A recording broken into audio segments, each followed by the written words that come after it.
my gosh. Quiz is not today. Ha ha ha. So the quiz was pushed back to Monday. I'm continuing to try out this being nice thing, and I'm not used to it. But we didn't really officially finish T-score section 8.2 until Monday.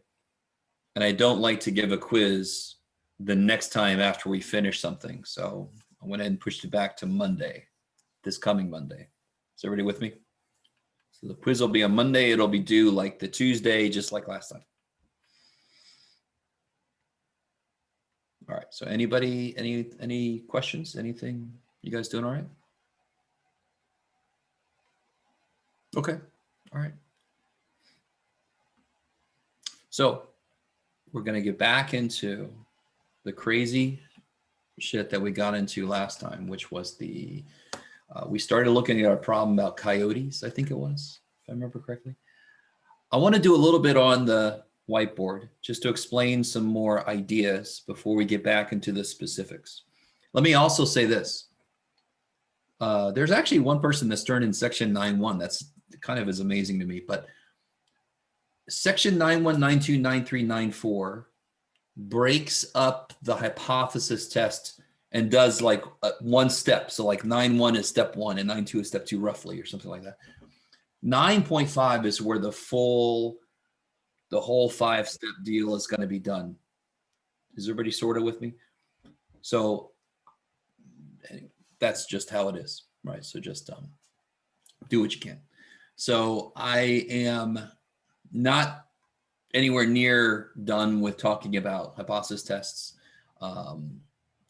But you probably could do section 9.1, and you might be able to do section 9.2 right now. Okay, a few more people came in. Anybody questions before I get into my groove with hypothesis tests? Anybody? I have a question. Yeah. For the confidence interval is basically oh snaps. The confidence interval is basically what we assume to be like the correct words are failing me. I think I know what you're saying. So I think I do. The confidence interval, here's what it is. It's just a better way to give somebody the information that we find. So if I take a sample and I find a sample mean of 11, that by itself is not good enough information. But if I tell somebody, I think it's somewhere between 10 and 12, the real population average, I think, is between 10 and 12. That conveys quite a bit of information. It means that I was pretty sure about what I found. Whereas if I said it's somewhere between 2 and 24 or something, I mean, that's kind of a problem. That I don't believe as much. Does that make sense? Yes. Okay. So it's kind of, confidence intervals are just the next step to being able to tell somebody something. So does it mean that the mean is definitely in there? Obviously not, because with statistics, one reason I love statistics is it's the most honest math. It says, here's what we think. We could be wrong. Shit. There's always that chance we're wrong. Even if we do all the math right, just because it's based on a sample. All right. Anything else, guys? Any other questions? The formulas will be on the quiz, so you cannot use your notes or any formula sheet you create. They will be on the quiz. And the quiz is on Monday, so we got time. All right, so I'm going to jump into a discussion about a concept, and we're going to come back to the handout we started working on last time.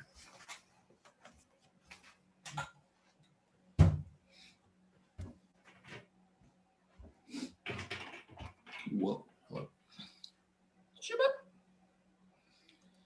Straighten my room up a little bit. There we go. Cooperate.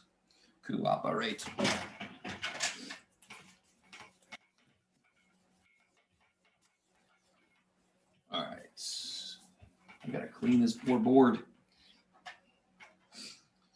So let me, so I'm gonna introduce this concept, and then we're gonna go back on that sheet. I'm gonna catch everybody up with what we did last time, but the idea behind the next step. So if somebody makes a claim, so I'll say I claim the average grade in this class right now is a 98.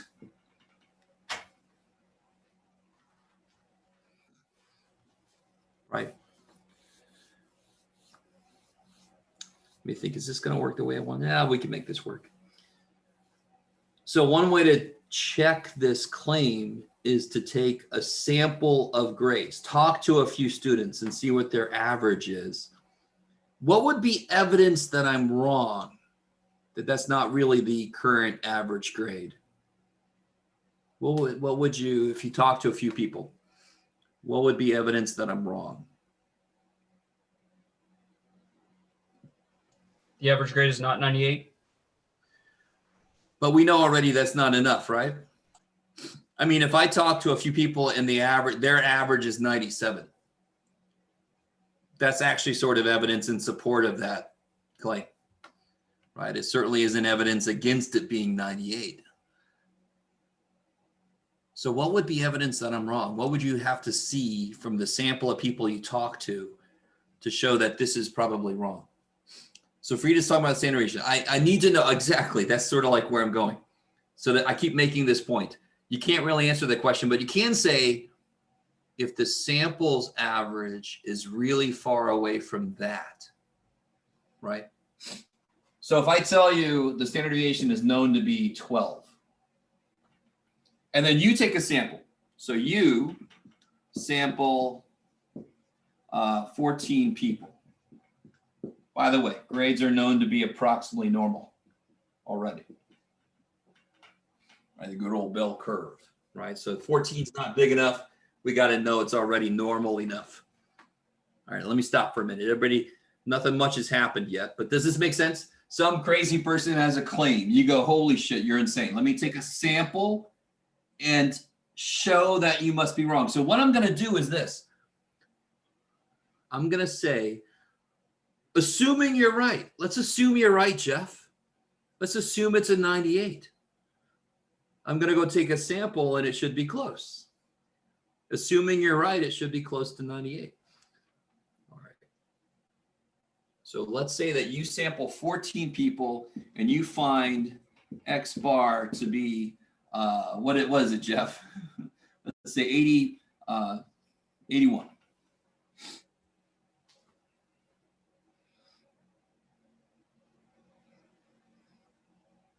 All right, now how can you show?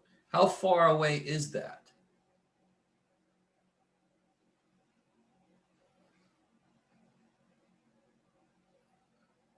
How far is that from this? You have all the information you need now. What do you calculate to show distance in statistics? How do I measure distance in statistics? Z-score? Yes, Z-score. I love it, right? And I'm using because I know sigma, right? So I can use Z-scores. How am I going to calculate the Z-score? What do I have to do before I can calculate the Z-score for this situation?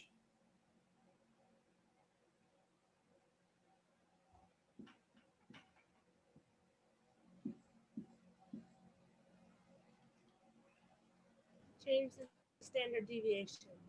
Big ass. So I got to find a new standard deviation. It's going to be 12 divided by the square root of 14. Become a sigma. Whatever the hell that is. I have no idea.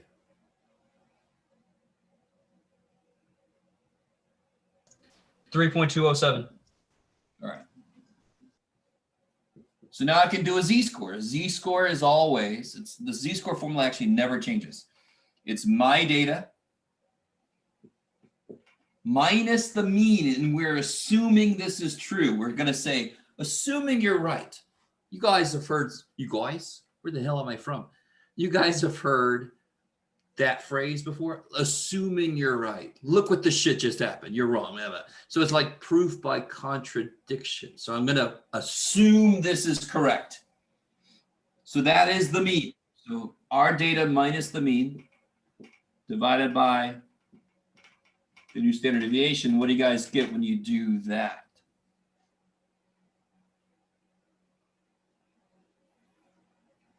This gives me 5 point something.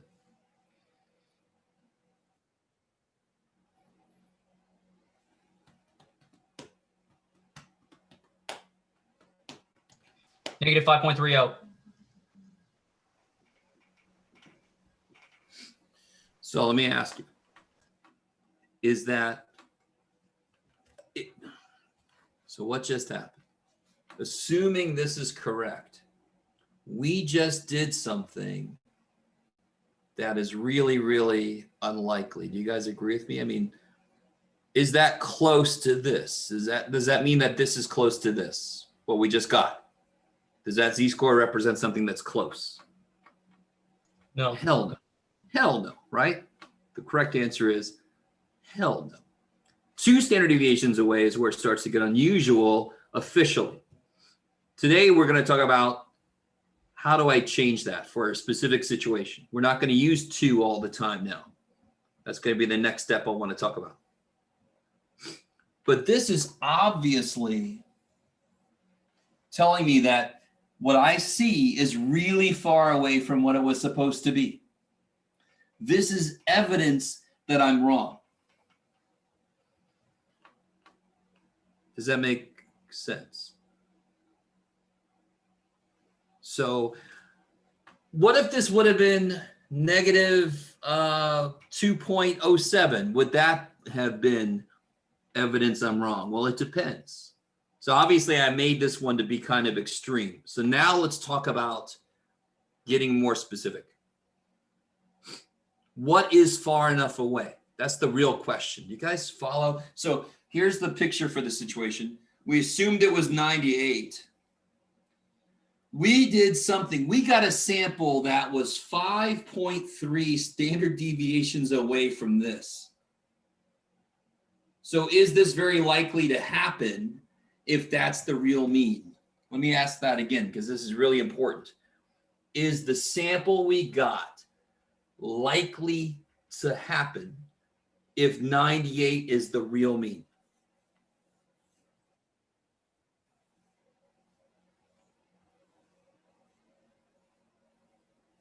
If 98 is the real mean, where should any sample mean show up? Close to it, right? So can somebody, well, this is kind of silly with a -5 z-score. What's the probability of, what's the area out here? 0.0001. Yeah, about 0%, right? So here's what this means. We assumed this was true. We just did something that is effectively impossible if that's true. We just did something that had an almost 0% chance of happening. So what's more likely? That we did something amazing or that this claim is wrong? What's more likely? This claim is wrong? Yes, the claim is, this is definitely, is it proof? Never. Just like every court case ever, I can't definitively prove something, but I can show overwhelming evidence of something. And that's what this sucker is. This is big time overwhelming evidence, right? All right, maybe. So next step. So that's building on stuff that we know already. Here comes something we kind of know, but it's repackaged a bit.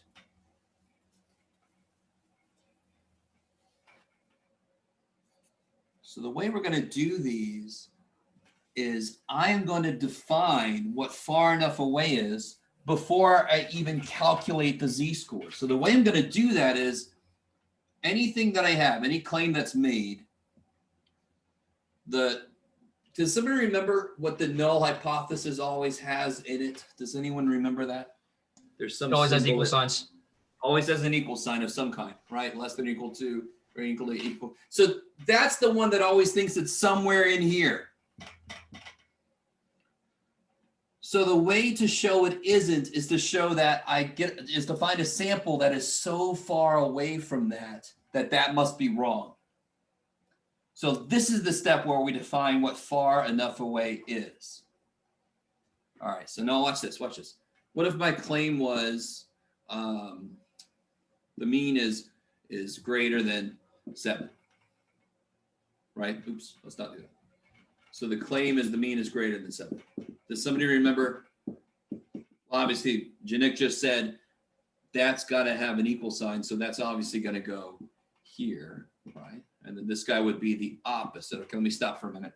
This is what we did on Monday.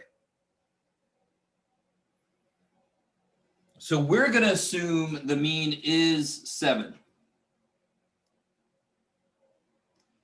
Now, what's going to happen is they're going to tell us how unlikely the sample has to be before they'll agree that this is wrong, that it isn't really 7. So here, let me say this again. How can I say this? They're going to set the limit. They're going to set the boundary. They're going to say, this is how unlikely it needs to be before we'll agree that that's weird enough. How do I say this again? So the example we just did was obviously wrong. It was such a low probability. It's like, I can't trust that. So we're actually going to kind of define this a little backwards. We're going to say, well, what probability is okay? So the way they're going to do this is they're going to give me what's called a level of significance. Oh boy. The name doesn't really matter that much, but that's what it is. Forever known as LOS. Right, level of significance. And this is going to be our old friend, alpha. That's the area in the tail. So let me ask you this. If I wanted to show evidence for this, where would I have to end up in the picture? Where would my sample have to end up? If I want to show evidence for this statement, where would my sample have to end up? Right. Yeah, somewhere up here. So what we're going to do right now is we're going to say, what is this? What z-score is this? What's the bar I've got to get past to show evidence? So, I mean, if I found a sample here, is that 7? No, but is it different enough? No, it isn't different enough, right? I've got to be not only different, but different enough. So what did this symbol here mean again? What does it represent? Does anybody remember the alpha dude? It's the area that's in the Tails. tails or tail. How many tail tests is this? You already know.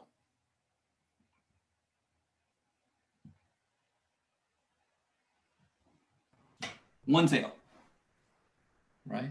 It's one tail. So alpha, if I say alpha has to be 0.05. So if I find a sample that had only a 5% chance of happening or less, that'll be evidence that this is wrong. Let me say that again. If we take a sample and it had a 5% chance of happening, assuming this is correct, then we'll say that's evidence that this is not right. What's more likely is this isn't correct. Can somebody figure out what the z-score is related to this area?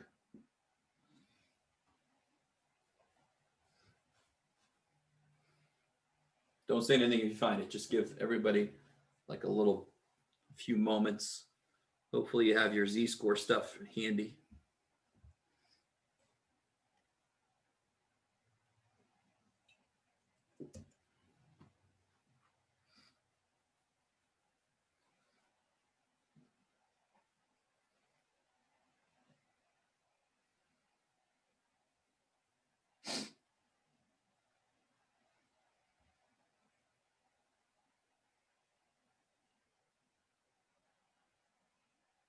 Anybody? Is anybody looking for that? Or are y'all just 1.645. yeah? So if I find a sample whose z-score is more than 1.645, that'll be evidence that this is correct. So why is it not enough to just get something that's a little above 7? So that's not equal to 7, Jeff. What's wrong with it? Because it's a sample. It's just a sample. A sample will almost always be different. So not only does it have to be different, it's got to be different enough. It's got to be past this line. Where does that line come from? They'll tell me. They'll tell me how significant the results have to be. If I made this 0.01 instead, what would that change to? I'm sorry, you guys, or am I just here? I might be just hearing things. Oh, well, this is the beginning of it, Jeff. All right. So 0.05 is 1.645. What if it was 0.01? Somebody else help me with that. What if I made alpha 0.01 instead? Wouldn't that be a little further out? It's got a smaller tail. What would that z-score be? Does anybody not know how to find that? This is old news for us. And now I just said that. I'm going to make you feel bad, but just let me know if you don't know how to find that. No, it's not quite 3.50. I think you looked at 0.0001 maybe. Yeah, this should just be 0.01.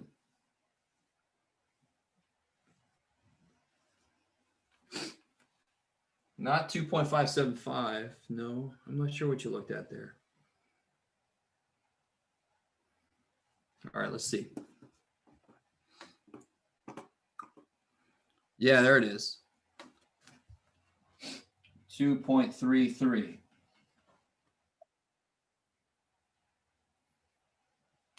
Now, while we're talking about this, let me remind you guys. Let me see if you guys are cool with this. And you're like, dude, we've been cool with so much of your shit. So let me remind you about this. Someday, where are you? Come on, little dude. Donde está? Ah, shit, it's not here. Well, that sucks. All right, give me a minute, everybody.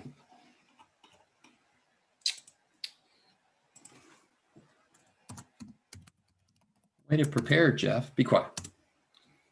All right. That's impossible. What's going on?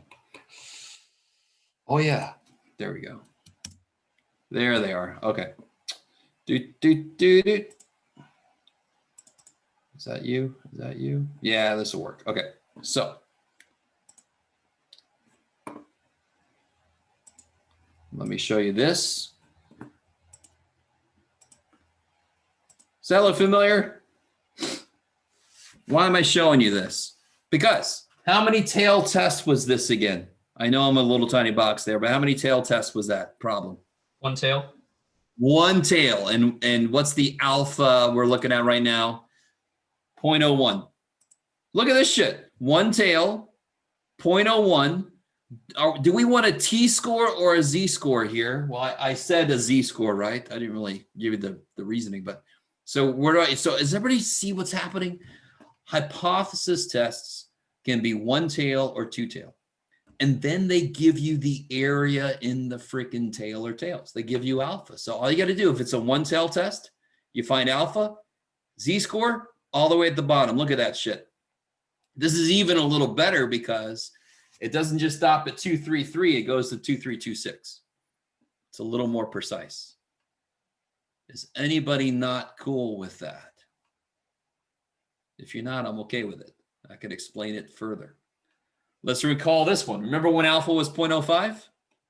One tail, 0.05, go all the way to the bottom, 1.645, exactly what we found, right? So am I saying you can throw your Z-score chart away? Hell no. What I am saying is start using this bad boy a lot more often, especially for hypothesis tests. Holy shit. It's set up beautifully because they could be one tail or two tail. Okay, maybe. Will there be hypothesis tests that use t-scores? Yeah. In that case, you would just go and you would stop at whatever the degrees of freedom is. That's all. No big deal. Okay. I think we might be ready to go back to the sheet about coyotes. Let me stop sharing. Well, let me not stop sharing. Where am I at? Here it is. Okay, so if you were here last time, this should look vaguely familiar. So just to remind you guys about a couple of key things. The claim that was being made, I gotta chat. Oh, okay, excellent question, Heidi. We're gonna get to that right now. Remember last time we figured out it was a one tail. Why was this a one tail test? Well, what does H1 say? What does mine say? Sweet. What does mine say? Dude. Sorry, old movie reference. What does H1 say? It says mu greater than. All right, so this is key. This is huge. See how many people have been paying attention. Can I use a sample to show something equals something? Can I use a sample to show something equals something? That might be kind of a weird question. I don't know. No. No, hell no. If I get a sample and the mean is 7, that didn't tell me shit. If I took a random sample, I feel pretty good that it should be close to the real mean, but I don't know. That's the whole reason we make confidence intervals, right? Get a better feel for how far off we might be. So I completely just forgot what I just said. That's all right. I'll get past. This guy says mu greater than. This is my point. It just came back to me. I can never show evidence for the null. I can never show evidence for the null. Why? Because by definition, he's got an equal sign. I can't show evidence for equals. I can show evidence that something looks bigger or smaller or different somehow, right? I like it. So if I saw a huge crowd somewhere and somebody said, prove that there's exactly 1,248 people there by just standing back and I can't do that shit. But I'm like, it's definitely less than 20 million. That's a horrible example, Jeff. But I can get a feel for different from something, but I cannot get a feel for equals something from a sample. So the H1 dude, the high dude, will always set up where my little tail is going to be, or if there's going to be two tails. So what's the only way there could be two tails is if the H1 dude said mean not equal to something. Because how can you be not equal to something? You could either be larger or smaller, right? That would be two tails. It could be both directions. But what's the only way to show evidence that the mean is greater than this is if I find a sample up here. Does that make sense? What's the only way I can show evidence that, holy shit, Jeff, what did you just do? What's the only way I can show evidence that the mean is actually bigger? Let me redo this, sorry. Is bigger than this. The only way I can do it is to have a sample show up here. I'm only interested in one direction, not the band. I'm only interested in one direction. That's why it's a one-tailed dude.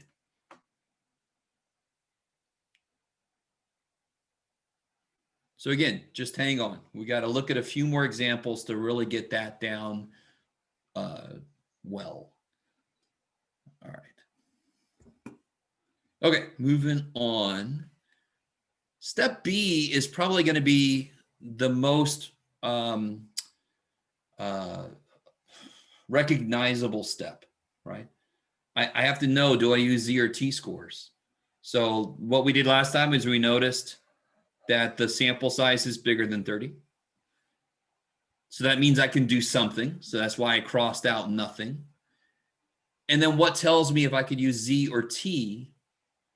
What do I have to check to see whether to use Z or T? What do I look at? Population standard deviation. Yeah, which standard deviation do I know? If I know the population standard deviation, then I can use Z-scores. If I don't, if I only know S, I have to use T-scores. Okay, so that kind of catches us up to where we left off. Now, step C, hopefully, is going to make more sense right now. What does this mean?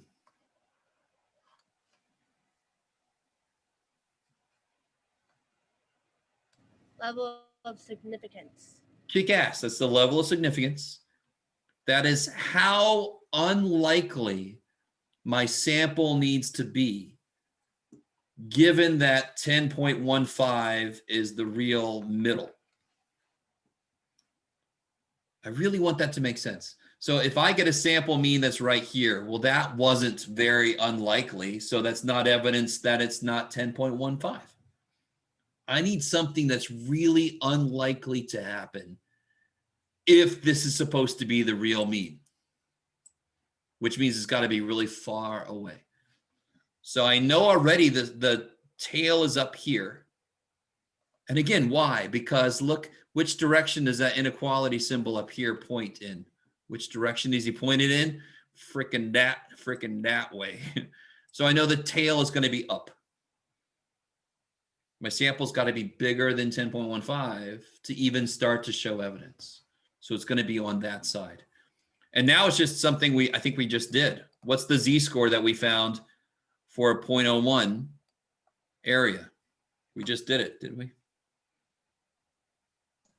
2.326. Yes, 2.326. All right, let me stop for a moment. There's a lot of parts to this that are old news, and it's kind of packaged in this new shit. So how can I show that the middle is not really 10.15? What I do is I assume it is. I say, let's assume it is. And then if I get a sample that's out here, then that's evidence that the mean isn't really there, because it would be really unlikely for me to find one. How unlikely? Just a 1% chance. Holy shit. I really want that to make sense, and I know it doesn't yet. I can sense it. So if the mean is 10.15, any random sample I take should be close to it, right? We know that. So we're going to assume it is. If we get a sample that is way out here, that is evidence that this is not really the mean. It's this whole thing. In fact, let me try to do this. That would be evidence that the whole thing should shift up a bit. That would be evidence that the mean is actually higher, which is what we're trying to show. All right.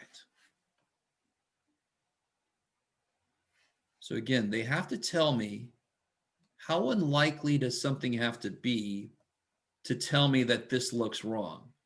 And in this problem, they said 1% chance. All right, which translates into being this far away. What is far enough away?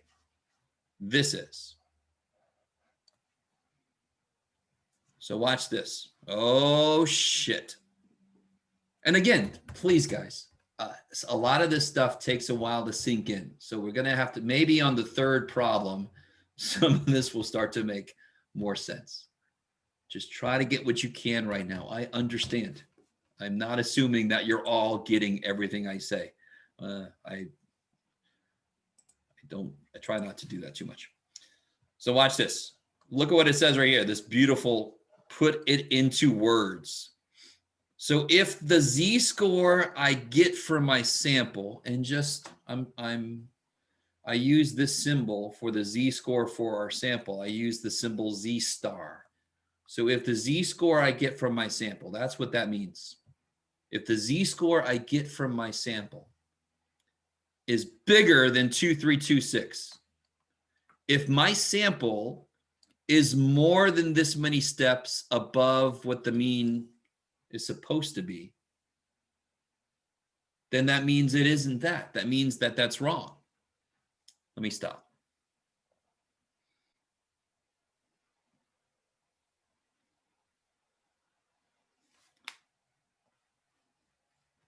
If my sample, so the little star dude just means the z-score for my sample. So if my sample is this far above the supposed mean, that is so far away from where the middle is supposed to be that it's more likely that that's in the wrong place. The middle is actually higher. Isn't that what we're trying to, isn't that what this guy's trying to show? He believes that they live longer.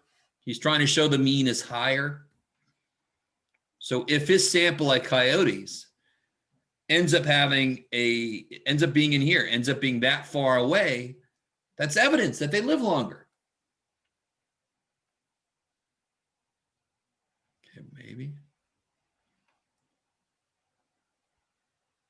You guys look shell-shocked. I'm sorry. So if Z star, you guys ready for this? Which one of these old men in the coffee shop, I have no idea if you like that. I like it, so I'm going to keep saying it. If which one of these guys, if I do get a sample out here, which one of these guys looks to be wrong? Which one looks like what he thinks is wrong? If I get a sample way the shit out here, which one of these guys looks like they're wrong? Oh. Yeah, what you call it? Yes, the hoe looks to be wrong, right? So, and why is that? Because this guy thinks it's less than or equal to the 10.15. Holy shit. So if I'm way the shit up here, the guy who thought it was this way is obviously wrong. So if my Z star is greater than this, I can reject, you're going to love this, you're going to love this. Yeah, I can reject the hoe and I can support the high. All right, that sounds like a proposition on the ballot, but no, it isn't.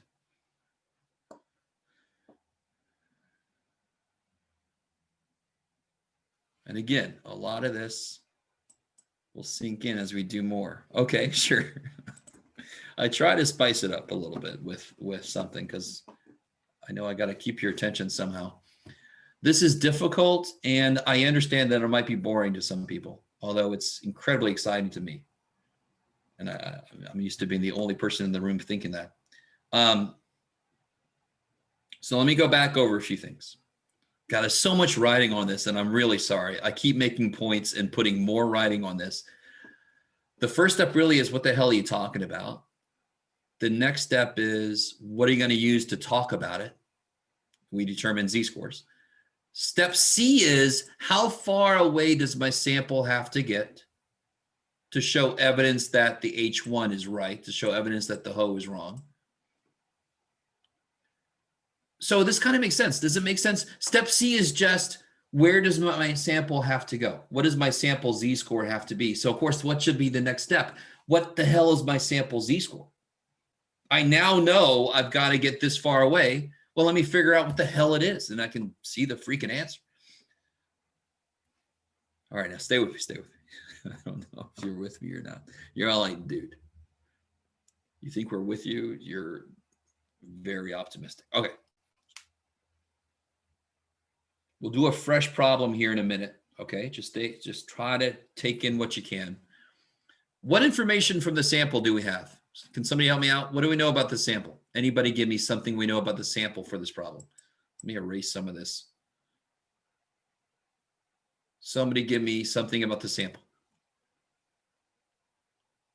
Anything. What do you got? What do we know about the sample? Anything. The assumed mean lifespan would be 10.15 years. But that's not from the sample, right? Oh, okay. That's the given one for all coyotes. So that's sort of like the population mean. What did I get from my sample? Tell me anything about Phil's sample, anything. The mean is 12.45. Yes, so the sample mean is 12.45. How big was the sample he took? 41. 41. Am I given a sample standard deviation? No. No, of course not, because I know the population standard deviations. Let me write that down. I'm going to use that because I know it. Was it 4.27? Already forgot it. That's good, Jeff. There it is, yeah. Step D is another one that's going to feel very familiar. All I'm doing is calculating a z-score. So, of course, before I do that, I've got to figure out what my new standard deviation is, right? Why? I took a sample. I'm talking about sample means. So it's in your face. You always calculate this new standard deviation for this kind of hypothesis test. So it's going to be the old one divided by the square root of the sample size. So let's see what we get for that.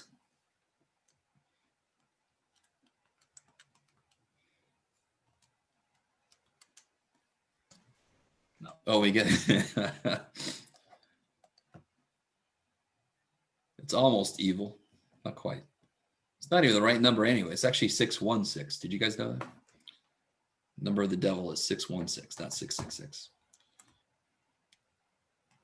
What do you guys do? You guys get 667? Aha. All right. So now we can do the z-score. And again, I call it Z star, just, you know, why do I do that? Why do I call it Z star? Because we already have a Z-score sitting here, don't we? So I just want to call this something different. So that's my Z-score, and this is the rejection region. Or I just said a word I hadn't used yet. In fact, I have it right here. Why does it make sense that we call this the rejection region? Because what do we do if we get in there? We reject the hope. So that's why that's called the rejection region. Or we reject the null hypothesis if you're unable to handle my humorous way of saying things. So Z star is my data. It's always my data, 12.45, minus the supposed middle. What's the supposed middle? What's the supposed mean? What are we assuming to be the real mean? 10.15. 10.15, kick ass. Divided by the new standard deviation, 667. 2.3, 6.9. It's about 3.45.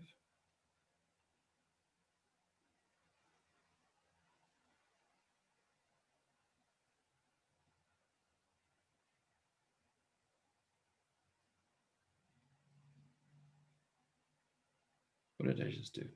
Yeah, you got 2.3. it. I forgot what I said. What did I say? 3.45. Thank you. Started redoing it and then I forgot what I got. Oh, that's a good sign, Jeff. All right. Just on the face of it, if you get a Z-score like that, is that far away? Seems to be, right?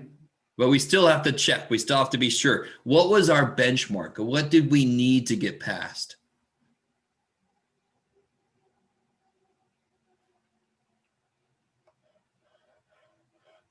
Was it 2.36 or 2.326? That's right. We had to get at least that far away. Well, we blew that shit out the water, right? So let me draw another little picture here. So we assumed 10.15 was right. We got a sample that was 3.45 steps away from what the mean supposedly is.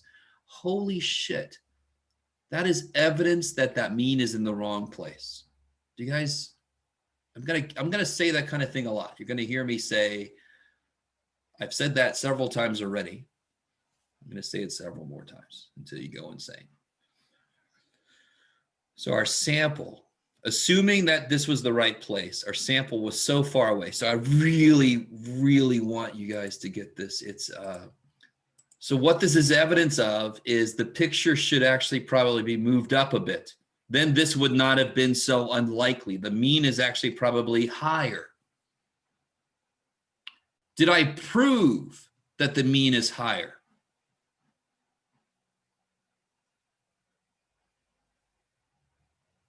No. Did I prove it? No, I can never prove something with a sample. Did I show really strong evidence in favor of it being higher? Hell yeah. So we can reject the low.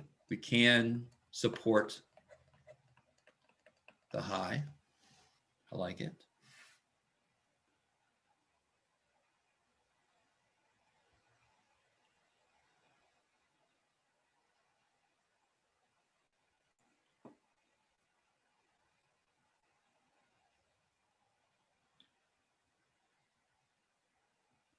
And then this last step, let me see if I can, I really want to start fresh with a new problem, but let's just kill this guy. Did we find evidence? Did we find evidence that the null was wrong? Did we find evidence that the high was right? Did we? Yes.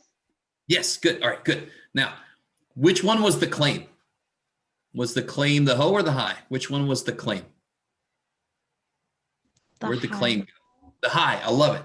I love it. So I'm going to use this language to write my conclusion. The conclusion needs to be about the claim. What is it we're testing? The claim. So when I get my conclusion, it should be about the claim. So watch this. You ready? We have found.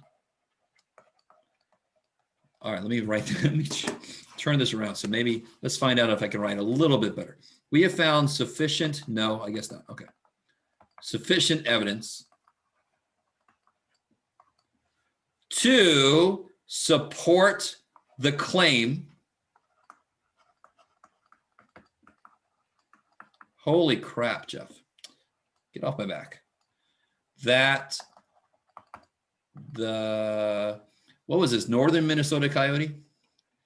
Why was I so specific? Yes, northern Minnesota coyote will live longer in captivity if it's given more room to roam. That was the whole point of this, right? With more room. So somebody could do this study to try to argue for some zoo to knock some stuff down and give them some more room. It would just be nice for the coyotes, but they could also say it's good for financial situation. You have to buy less coyotes over time, or you have to have the resources to find more coyotes if you keep the ones you got living longer, right? So this could be something they could do, an analysis to try to get them to change things. All right, let's start fresh. Let's start fresh. This is actually up on the Canvas site. This hypothesis test practice is in the same place as the hypothesis steps. Let's do this together. Let's start fresh. All right, nothing's written yet. It's so nice. Read through this problem here. Read through this.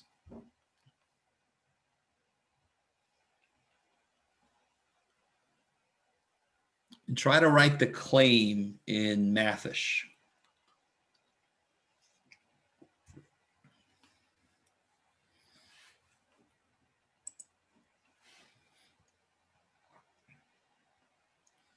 This one might be a little bit hidden. Can somebody see what the claim is?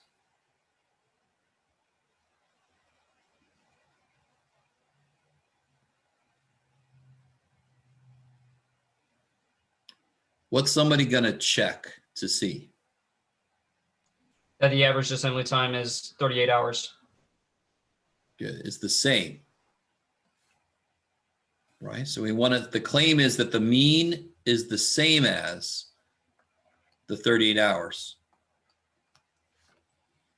So maybe there's a certain Ford plant, and this is just quality assurance. This is just a random stop check to make sure they're doing things right. And if it's less than, I want to know, shit, right? So we want to check to see if they have the same assembly time as all Ford Focus plants. Is the Ford Focus still around? I don't know. I had a Ford Focus for 7 years and the poor little thing died like, but it did pretty well. So where's that going to go? Which statement does it go in for? The null Somebody- hypothesis. Yeah, the null. Why the null? So why am I going to put that in where the null is? Why? Equal sign. Yeah, it's got an equal sign. I love it. What's the high going to be then? Not equal. Yes. So these are little old men. They hate each other, but they still come to see each other in the coffee shop. They think exactly opposite thoughts. So whatever the one guy thinks, the other guy thinks exactly the opposite. Can somebody tell me how many tail tests will this be? 2. Yes, because to show evidence for this, I'm always trying to show evidence for this. I don't give a shit what my claim is. The claim goes in and then I forget about it. The only time I worry about the claim is at the very beginning and at the very end. But the way hypothesis tests are set up is, how do I show evidence for this statement? Not equal to is the one situation we just talked about that it could be either way. Not equal to means less than or greater than. So it's a two-tailed test.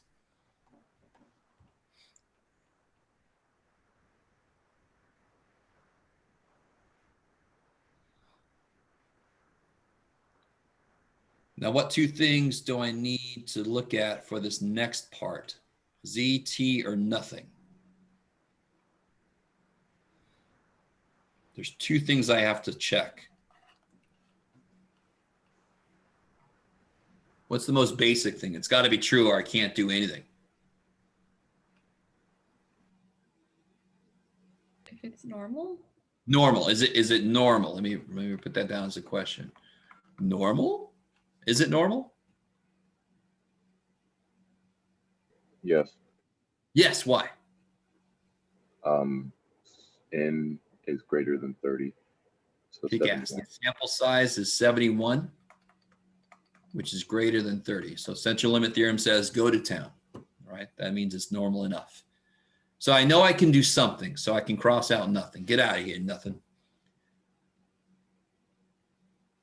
So now how do I know if I'm going to use a Z-score or a T-score?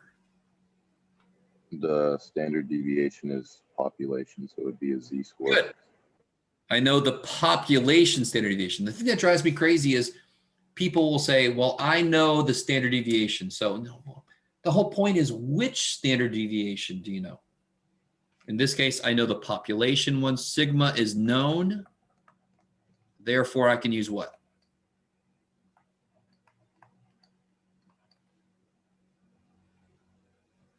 Z-score. Yeah, Z-scores. I love it. Because again, T-scores were invented for when I don't know this. Sweet. All right, so now, so this is what I'm talking about.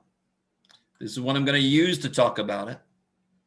Step C is, what's going to show enough evidence, right? When I say define the rejection region, I mean draw a picture. That's how you define it. And of course, in this case, the rejection region is sort of in two parts, right? It's two tails. So now if you look up alpha 0.05, two tails on the T-score chart, you can find the Z-scores.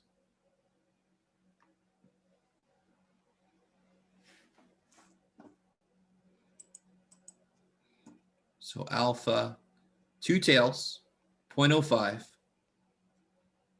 all the way down, 1.96. Is that cool?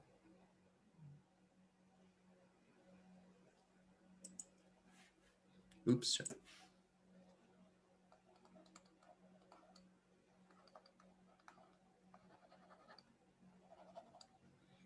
So let me make this point again. The Ho thinks it's equal to 38. So the Ho thinks it's somewhere in here. To show evidence that he's wrong, to show evidence that the high is right, I need to be out here. That's why we call it the rejection region, because if I can get out here, I can reject the null hypothesis.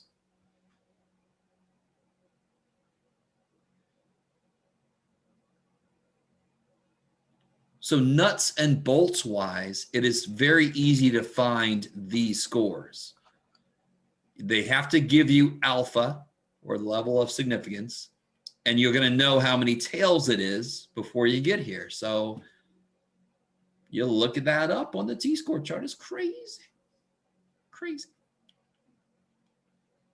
So can you put it into words? If Z star is what? You're going to have to do this in 2 steps, actually. How do I get in here? If Z star is what? Greater than 1.96.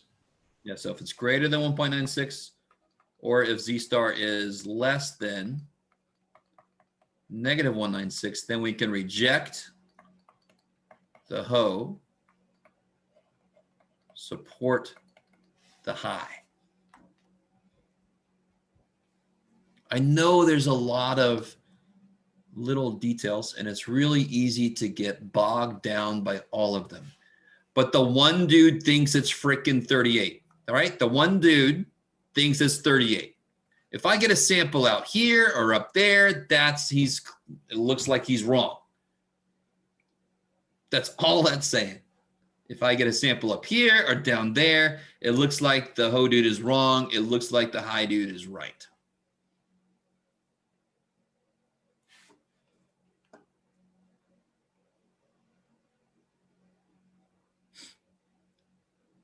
Okay.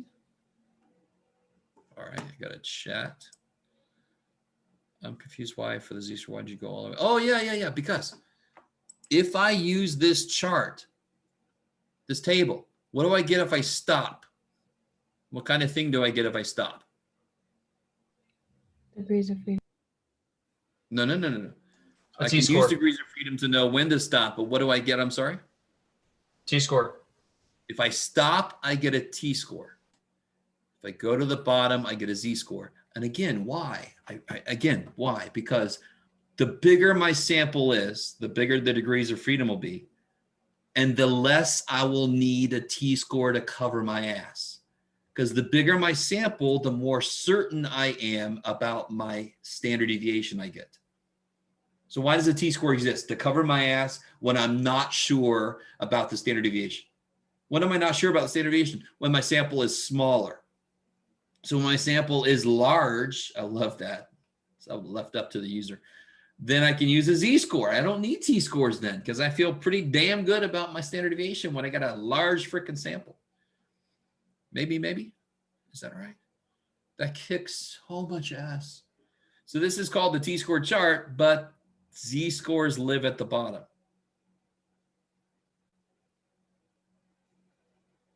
All right, and just to point out again, if my sample gets smaller and smaller, do you see how the t-scores get bigger and bigger and bigger? Because the smaller my sample, the more I need the t-score to cover my ass because I'm less and less certain.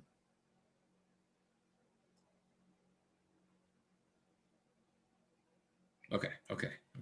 Let's go back to this guy. So now I've set up what far enough away is. Up here and down there. So now, of course, I'm going to see how far away did my sample make it. So tell me, what's the sample mean?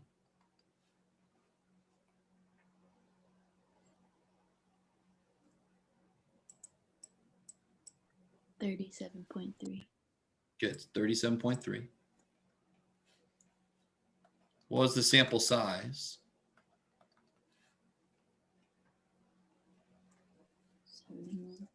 71.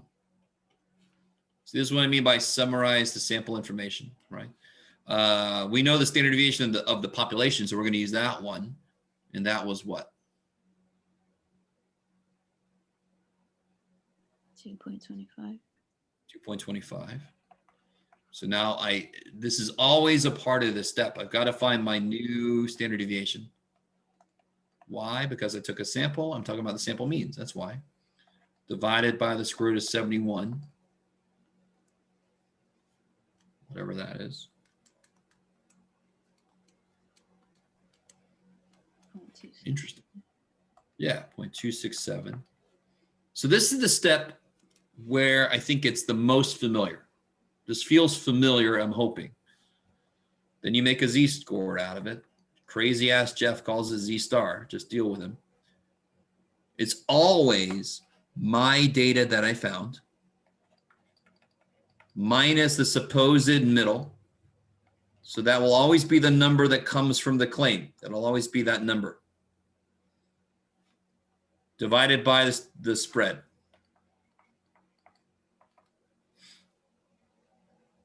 Ooh.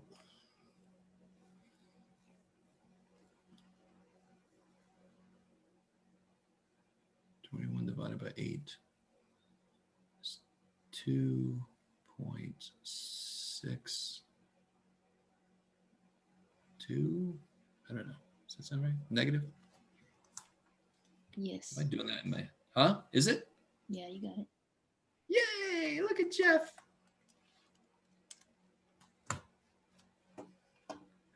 You two kids could have that superpower that's not really useful very much. Oh, I still like to show it off. Did we make it far enough away?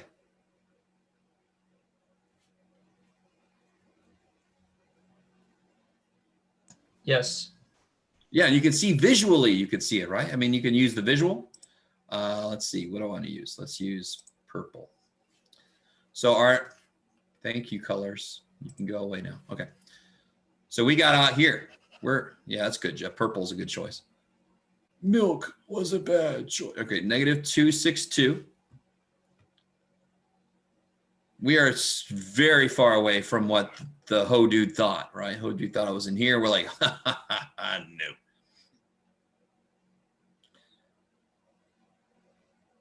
So what does that mean? Can we reject the null, or do we fail to reject the null? We got out here. We got into this region that's called the rejection region. So does it look like the dude that thought I wasn't here is wrong if I got way out here?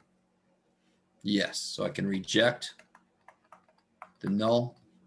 I can support the high. Let me do one other thing with you guys. Can you guys look up what is in the area of the tail this guy makes?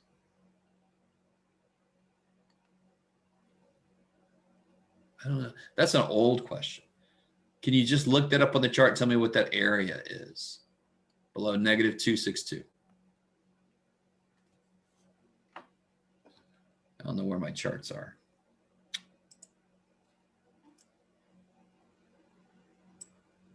Point 0044.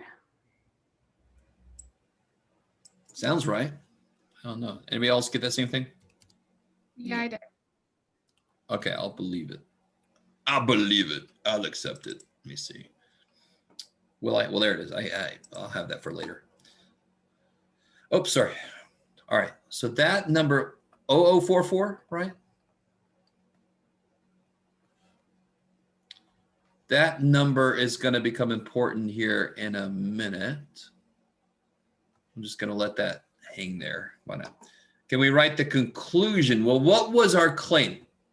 This is where, so you worry about the claim at the beginning and you worry about the claim at the end. We're at the end. So what was our claim? Which one? Which old dude?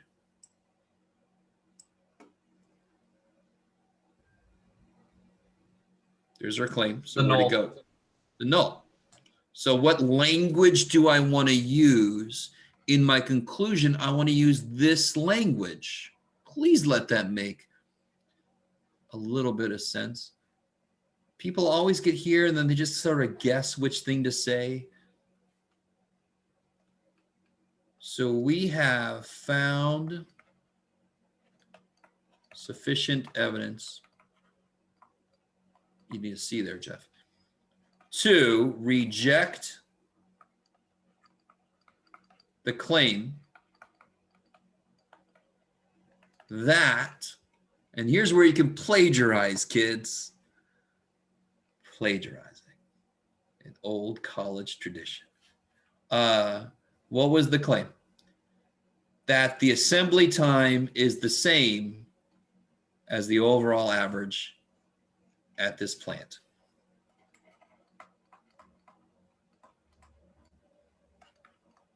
Let's see, at this plant is the same as the overall average. We could rearrange it a little bit.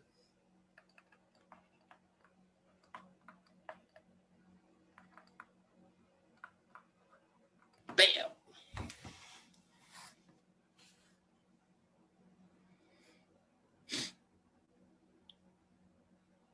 All right, so I'm going to promise you this right now. As soon as we're done with this next problem, we're going to head out.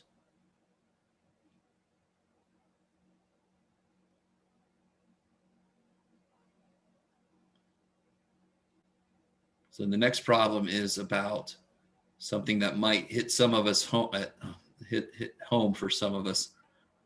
I lived a very plastic life in grad school, for example. So I had a ways to go to pay off my credit card back in the day. That was exciting. So hopefully you guys are not doing the same thing. Read through this problem and try to get as far as you can. I'm just going to sit here and you know, not do a damn thing. You guys try to get as far as you can.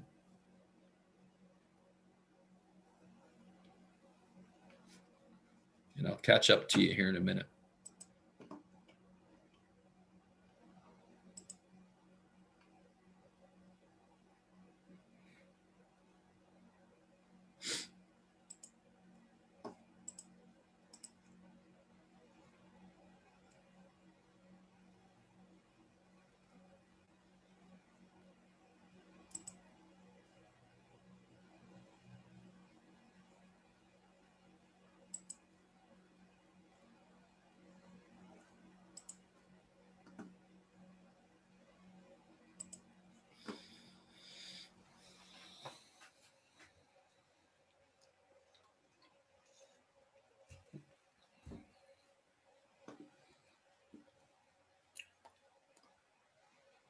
I think I created this handout before the pandemic.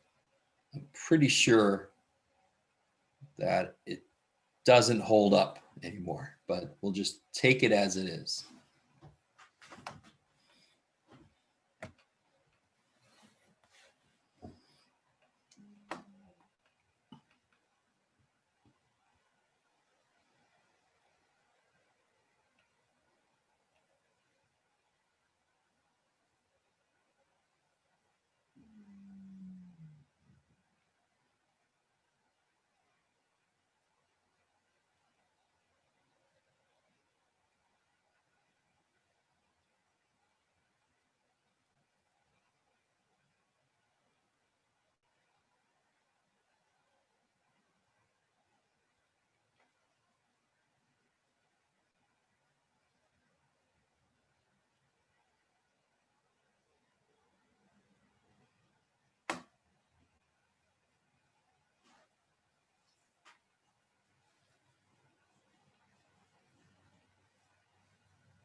All right, let me catch up a little bit.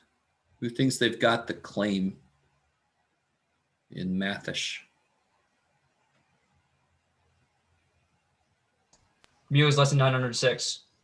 Yeah, so it's interesting when you can find directional words. Does that make sense? That's a directional word.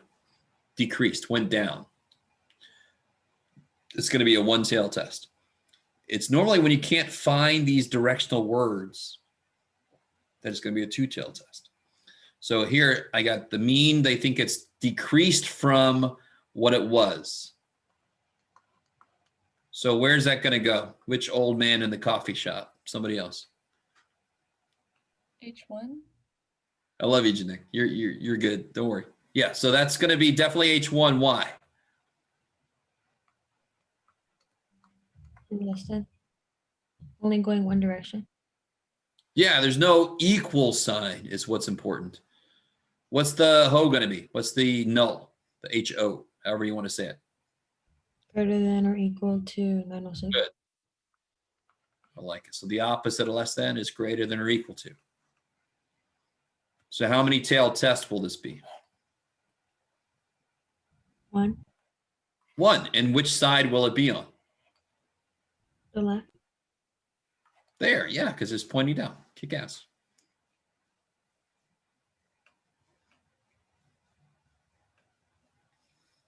You guys doing better? See, after you do a few examples, I'm hoping people feel better about at least what we've done so far, for sure. Part B, you feel good already about because it's old news. So what 2 things are going to check? Is it normal?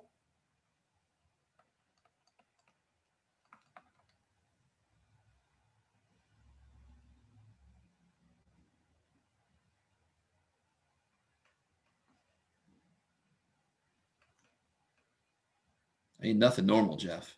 All right, Yeah. but how do I know this is normal? Sorry, go ahead. N is greater than 30, N equals 81. Gas. All right, so Central theorem says feel free. And then Z or T. T. I love it. Yes. So this is where I get a lot of people tell me Z because I know the standard deviation stop. The standard deviation, you know, where did it come from? Sample. From the sample. From a sample of 81, we find the mean and we find a standard. Oh, shit, that's S. S known, not sigma. So I must use T-scores. That's why they were invented. I don't know why my T has such a curvy ass little bottom. Oh, well, too bad. He does. He's sensitive. Don't talk about it.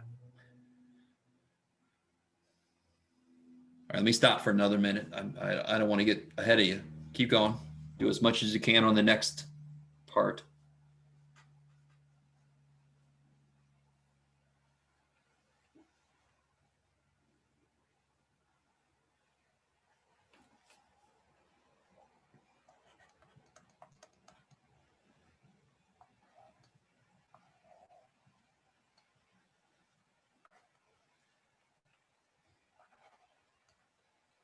By the way, do you guys notice alpha's up here, right? I don't know why I do that sometimes.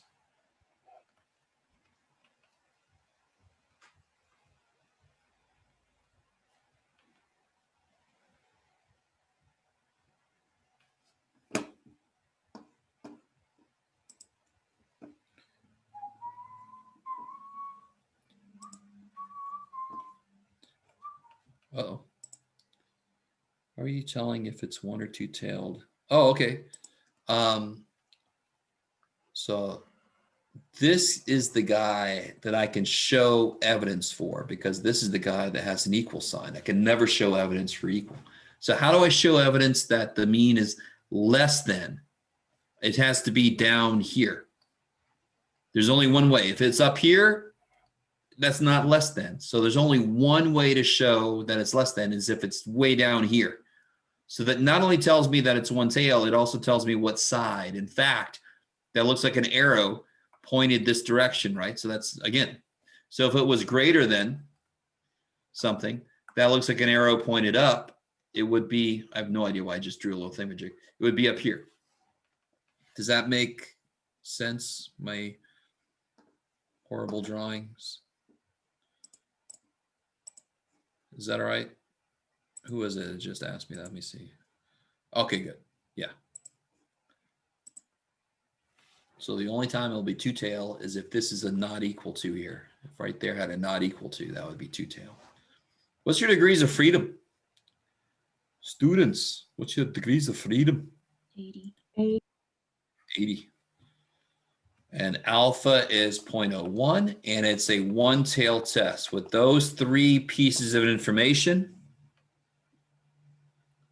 alpha 0.01, one tail test. So I'm talking about right here. See it? Alpha's 0.01 on a one tail test, and I want to stop at 80. Boom, there, 2.374. 2.374. So is everybody cool with that? All right.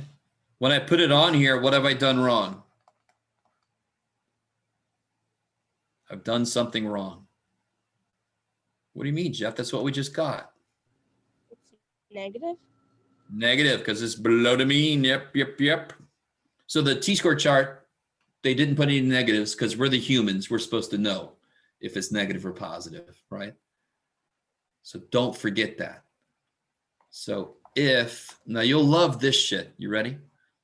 We're talking about T-scores now. So if T star is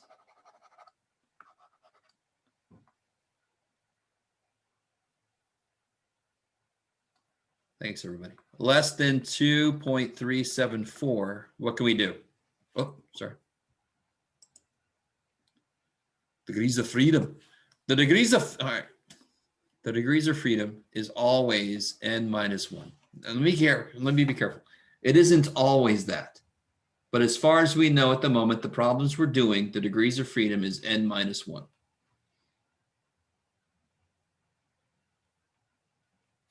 So if I do find a sample less than negative 2.374 steps away, I'm sorry, even more than in that direction, I think you guys are, I could do what? That means I can do what? Do what with the null hypothesis? Reject it. Reject it, because he's the guy who thinks it's the other way, and I can support the high because he's the one who thinks it's over there. Okay. So try to do step D. Let me leave this up here so you can see all you need. Now you're going to calculate your, now be careful. I want you guys to realize this is why I will sometimes use Z instead of T. It's the same formula. It's the exact same formula. So what's the T star formula? The same formula we've been using every day, Pinky. I mean, right? It's the same. Are you guys cool with that? It's going to be your mean minus this mean divided by the new standard deviation. It's the same thing. Same thing.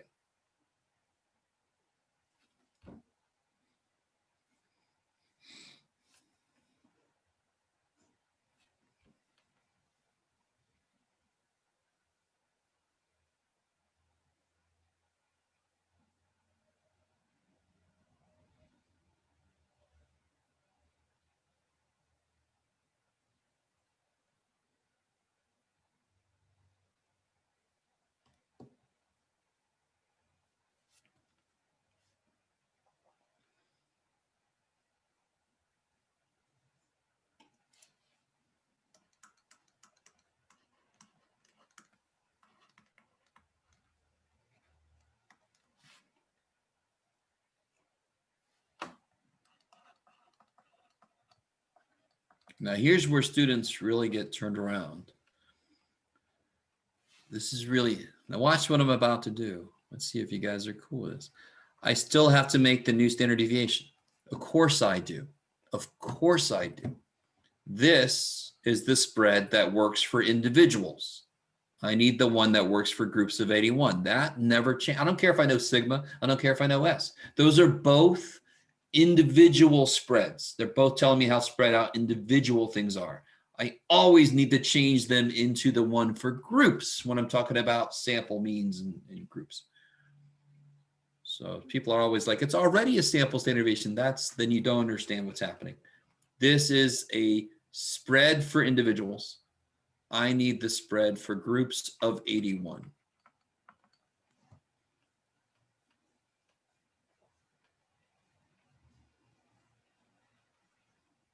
One, 0, 8,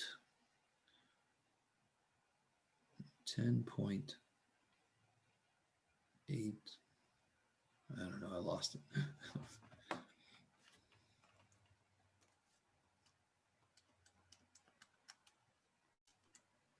$11.8. There it is, Jeff.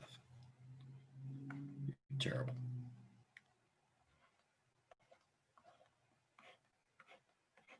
Is that all right? Is that what you guys got? Yeah. Yes. Now, so now I can do, we call it a t-score, who cares? It's the same formula. My data, 880.34 is my sample mean, minus the supposed mean, which is the 906, divided by the new spread, 11 point, get in there. What happened to you? Why are you not working now? Oh my gosh. Give me a second, everybody. There you are. Okay. 11.806. Technology. I love it. Shit. Minus 906 divided by 11.806. What do you guys? I get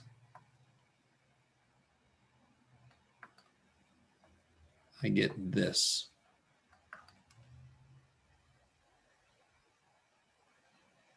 That's what I got. Cool. All right. Did we make it far enough away? Did we? How far away we were supposed to make it to find evidence? Negative 2374. Did we make it far enough away with negative 217? No. No. It's not less than negative 2374. That would be 2.38, 2.39, 2.4. We got 217. We're back here. We suck. So we didn't get far enough away. That's still in the area that the HO thinks it might be in. That's not enough evidence. So what do? We fail to reject the null. So that's all we can ever do is either reject him or fail to reject the null.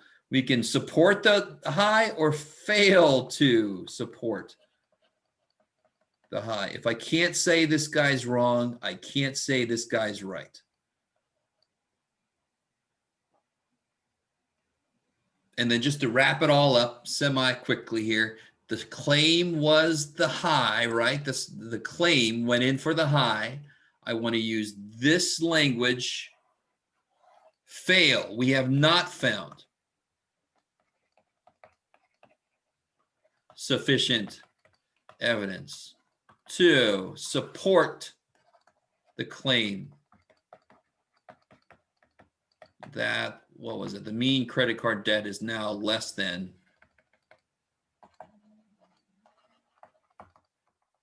I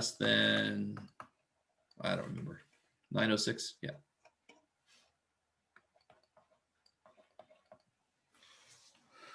Woohoo.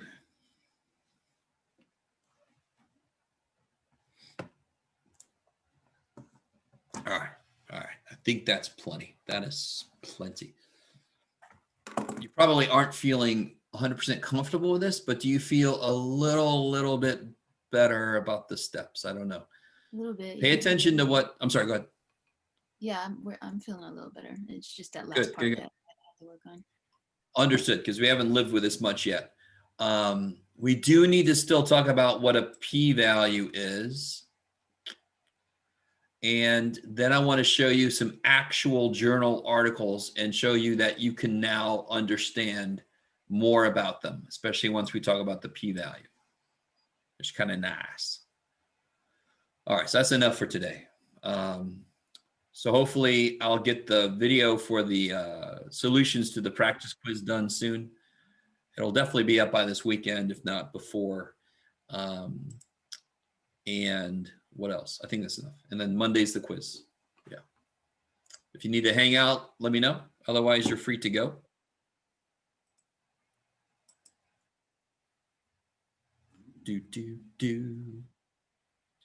Everybody's good? I'm going to head out. Bye. Thank you so much.